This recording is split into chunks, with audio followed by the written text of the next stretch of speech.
अस्सलाम वालेकुम viewers, welcome back to another video.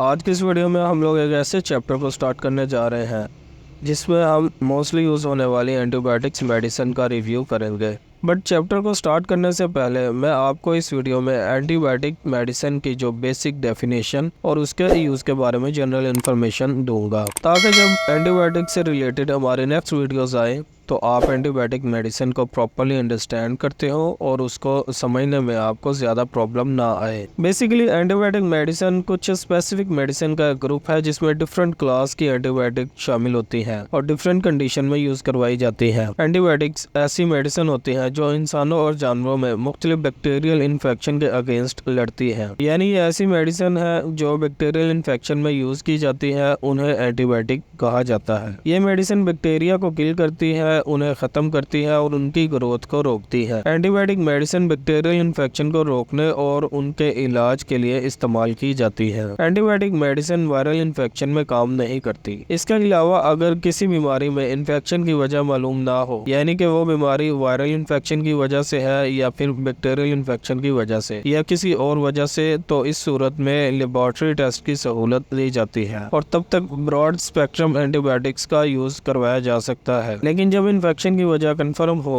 तो फिर प्रॉपर थेरेपी को स्टार्ट किया जा सकता है। एंटीबायोटिक लेने के लिए बहुत से मुख्तलिफ जरिए हैं जिनके जरिए आप एंटीबायोटिक ले सकते हैं, यूज कर सकते हैं। एंटीबायोटिक यूज करने का जो सबसे कॉमन वे है वो ओरल यूज है, यानी ज्यादातर एंटीबायोटिक मुंह के जरिए ही यूज की जाती है। इसके अलावा एंटीबायोटिक्स को आप इंट्रावेनियसली भी यूज कर सकते हैं, यानी ड्रिप की सूरत में भी यूज कर सकते हैं और IM की सूरत में भी यूज कर सकते हैं, यानी इंजेक्शन फॉर्म की सूरत में आप एंटीबायोटिक मेडिसिन को मसल्स में भी इंजेक्ट करके यूज कर सकते हैं। इसके अलावा अगर एंटीबायोटिक ड्रॉप की सूरत में हो तो फिर आप आई ड्रॉप या एयर ड्रॉप की सूरत में भी इसको यूज कर सकते हैं। इसी तरह ये मेडिसिन क्रीम के फॉर्म में भी अवेलेबल होती है जो स्किन पर अप्लाई करके यूज की जा सकती है। एंटीबायोटिक मेडिसिन के कुछ साइड इफेक्ट भी होते हैं जो कि नॉर्मल साइड इफेक्ट से लेकर सीवियर टाइप के भी हो सकते हैं और ये डिपेंड करता है आपके यूज पर, यानी कि आप कितनी एंटीबायोटिक यूज कर रहे हैं और कितनी डोज में यूज कर रहे हैं। इसके कॉमन साइड इफेक्ट में डायरिया, नोजिया, वॉमिटिंग, हेडेक वगैरह शामिल है। जबकि कुछ एंटीबायोटिक ज्यादा मिकदार में यूज करने से किडनी पर बहुत बुरे असरात पड़ते हैं, जिससे आपकी किडनी डैमेज होने के चांसेस भी होते हैं। डिफरेंट एंटीबायोटिक के मुख्तलिफ नुकसान